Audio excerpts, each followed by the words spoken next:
Sige, patahin na. Okay. Ayun, nandun na po yung talong. Ayan, oh. Yan po, meron pa isa.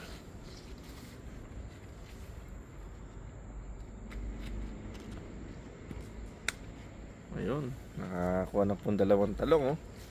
Meron pa isa, oh.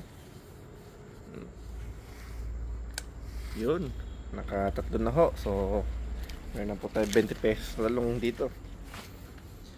Ito po isa, oh. Yun, meron pa doon po isa, oh.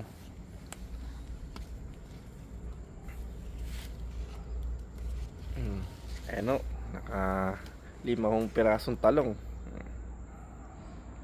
Ayun,